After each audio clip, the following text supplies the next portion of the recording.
Borrow Smart segment today being brought to you by GetHomeSelect.com, GetHomeSelect.com. Second time around, smart estate planning for second marriages. Whether you're a first-time home buyer, let's see, building a stronger future, it is, building a stronger future right here in our community. Let's give you some ideas. Whether you're a first-time home buyer, a seasoned homeowner, or planning for a comfortable retirement, we've got you covered. Today, we're diving into a topic that's becoming increasingly important. Estate planning for second marriages. A little more complex than planning for a first marriage. And if you're one of the many folks in a second marriage, it's critical that you revisit your estate strategy. You see, unlike that death till death do us part scenario of a first marriage, second marriages often require some special considerations. We're talking about how to provide for your new spouse while also ensuring that your children from a previous marriage are taken care of. It's a balancing act, but with a careful planning, you can achieve peace of mind. Now, I know estate planning can sound intimidating, even a bit morbid, but trust me, it's one of the most important things you can do for your loved ones. It's not just about what you leave behind, but how you leave it. And in a second marriage, that how becomes even more crucial. So let's break down some key ideas to think about when updating your estate strategy. Providing for everyone you love, first and foremost. You probably want to make certain that your children from your first marriage are set up to receive assets from your estate. At the same time, you want to provide your second spouse with adequate resources so they'll be able to live comfortably should you pass away first. It's about finding that sweet spot where everyone feels secure and provided for. Think of it this way. You're building a bridge between your past and your present, ensuring that everyone has a place in their future. The importance of asset tilting. Everyone's talking about how you own your importance of asset titling. Easy for me to say. Now, let's talk about how you own your assets. This is where things get a little tricky. Consider this. Assets that are jointly owned in your name and your second spouse's name are automatically set up to pass directly to your second spouse. This often happens regardless of what your will says. So if you intend for certain assets to go to your children, joint ownership with your second spouse might not be the best strategy. It's essential to understand the implications of how your assets are titled. Retirement accounts, a potential pitfall. Here's another crucial point, especially for those of you with significant retirement savings.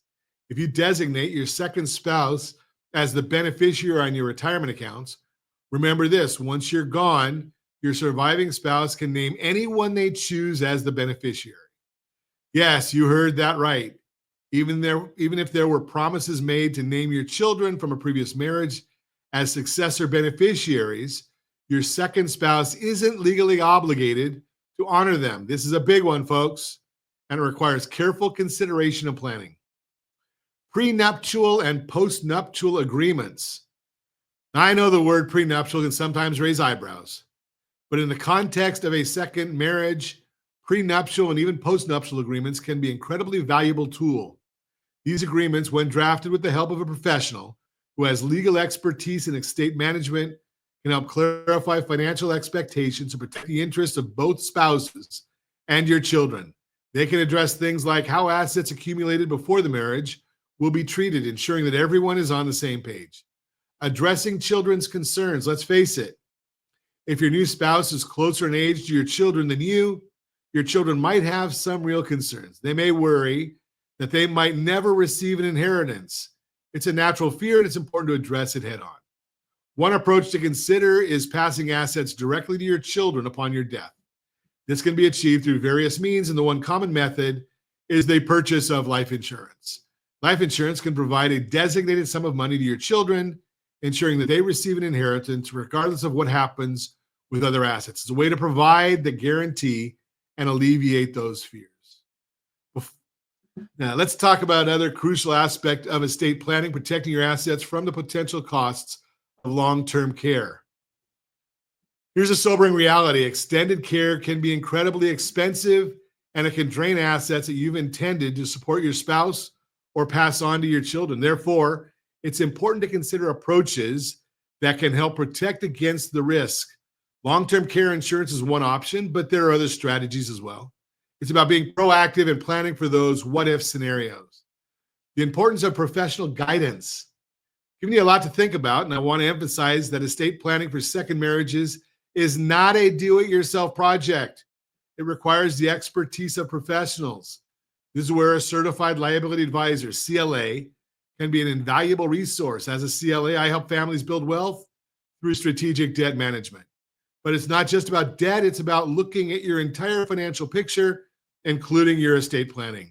A qualified professional can help you navigate the complexities of asset titling, beneficiary designations, prenuptial agreements, and long-term care planning. They can help you craft a plan that reflects your specific wishes and protects your loved ones. Take action today. So what's the takeaway here, folks? If you're in a second marriage, don't delay. Revisiting and updating your estate strategy is one of the most important things you can do for your family. Don't let procrastination or discomfort prevent you from taking action. Remember, it's not just about the money, it's about the people you love and the legacy you want to leave behind. I am a certified liability advisor here to help you. I help people understand that every family situation is unique. That's why I take a personalized approach to every client. If you're ready to take control of your estate planning, ensure that your loved ones are protected, I encourage you to reach out. Don't wait until it's too late. Let's work together to build a plan that gives you peace of mind and secures your family's future. You can reach me at 800-306-1990, 800-306-1990. And I thank you for tuning in to Ron Siegel Radio. Remember, we're here to help you navigate the complexity of homeownership, retirement planning, and financial well-being. And as always, and that's the Borrow Smart segment, brought to you by GetHomeSelect.com, GetHomeSelect.com.